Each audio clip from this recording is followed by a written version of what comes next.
ನಮಸ್ಕಾರ ಎಲ್ರಿಗೂ, ಹೇಗಿದ್ದೀರಾ? ನಾನು ನಿಮ್ಮ ಸುಜಾತ ಮಲ್ನಾಡ್.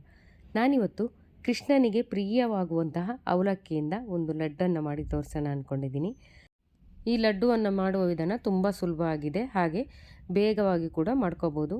ಹಾಗೆಯೇ ಹೊಸದಾಗಿ ಕಲಿಯೋರಿಗೆ ಇದು ತುಂಬ ಸುಲಭವಾಗಿ ಮಾಡೋಕ್ಕೆ ಬರುವಂಥ ಲಡ್ಡು. ಹಾಗಾಗಿ ಈ ರೆಸಿಪಿ ನಿಮಗೆ ಖಂಡಿತ ಇಷ್ಟ ಆಗುತ್ತೆ ಅಂದ್ಕೊಳ್ತೀನಿ. ಹಾಗಾದರೆ ವಿಡಿಯೋ ಶುರು ಮಾಡೋಣ ಬನ್ನಿ.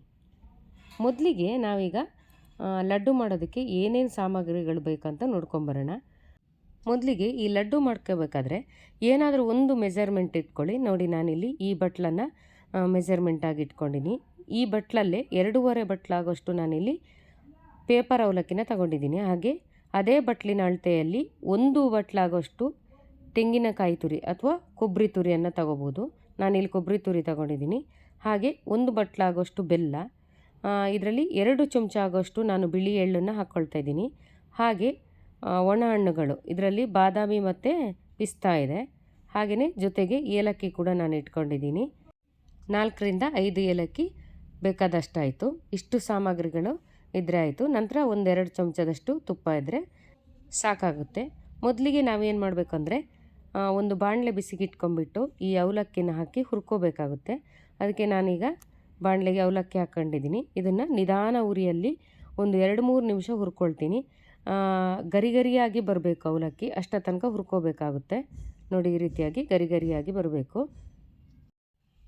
ಅಷ್ಟ ತನಕ ಅವಲಕ್ಕಿನ ನಿಧಾನ ಉರಿಯಲ್ಲಿಟ್ಟು ಹುರ್ಕೋಬೇಕಾಗುತ್ತೆ. ಜೋರು ಉರಿಲಿಟ್ಟರೆ ಒಂದೇ ಸಲ ಅದು ಸೀದೋದಂಗಾಗುತ್ತೆ. ಅದಕ್ಕೋಸ್ಕರ ನಿಧಾನ ಉರಿಲಿಟ್ಟು ಕಾಸ್ಕೋಬೇಕು. ನಂತರ ಇದನ್ನು ಸ್ವಲ್ಪ ತಣ್ಣಗೆ ಮಾಡಿ ಮಿಕ್ಸಿಲಿ ಪುಡಿ ಮಾಡಿ ಇಟ್ಕೋಬೇಕಾಗುತ್ತೆ.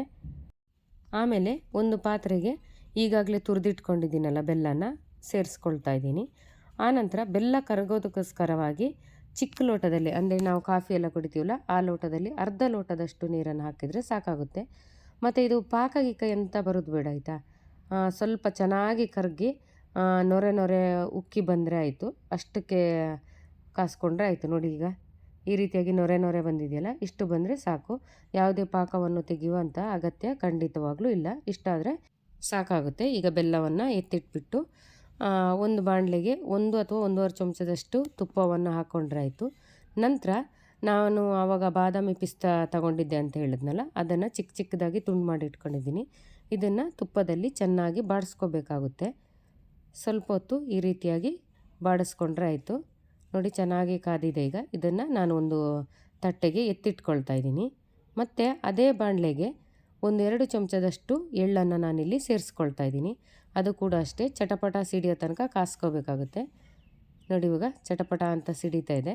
ಇಷ್ಟಾದರೆ ಸಾಕು. ನಂತರ ಈಗಲೇ ಸ್ಟವನ್ನು ಆಫ್ ಮಾಡ್ಕೋಬೇಕು. ನಂತರ ಆಮೇಲೆ ಅವಲಕ್ಕಿನ ಪುಡಿ ಮಾಡಿ ಇಟ್ಕೊಂಡಿದ್ದೆವಲ್ಲ ಅದನ್ನು ಸೇರಿಸ್ಕೊಳ್ತಾ ಇದ್ದೀನಿ. ಆಮೇಲೆ ಕೊಬ್ಬರಿ ತುರಿಯನ್ನು ನಾನಿಲ್ಲಿ ಸೇರಿಸ್ಕೊಳ್ತಾ ಇದ್ದೀನಿ. ಇದಕ್ಕೆ ಕೊಬ್ಬರಿ ತುರಿ ಆಗ್ಬೋದು ಅಥವಾ ತೆಂಗಿನಕಾಯಿ ತುರಿ ಬೇಕಾದರೂ ಆಗ್ಬೋದು. ನಂತರ ಹುರಿದಿಟ್ಟಂತಹ ಒಣ ಹಣ್ಣುಗಳನ್ನು ಇಲ್ಲಿ ಸೇರಿಸ್ಕೋಬೇಕು. ನೋಡಿ, ಇವಾಗ ಇದಕ್ಕೆ ಪೂರ್ತಿಯಾಗಿ ಹಾಕ್ಕೊಂಡಾದ್ರ ಮೇಲೆ ಇವಾಗ ಏಲಕ್ಕಿಯನ್ನು ಜಜ್ಜಿ ಪುಡಿ ಮಾಡಿಟ್ಕೊಂಡಿದ್ದೀನಿ. ಅದನ್ನು ಕೂಡ ನಾನಿಲ್ಲಿ ಸೇರಿಸ್ಕೊಳ್ತಿದ್ದೀನಿ.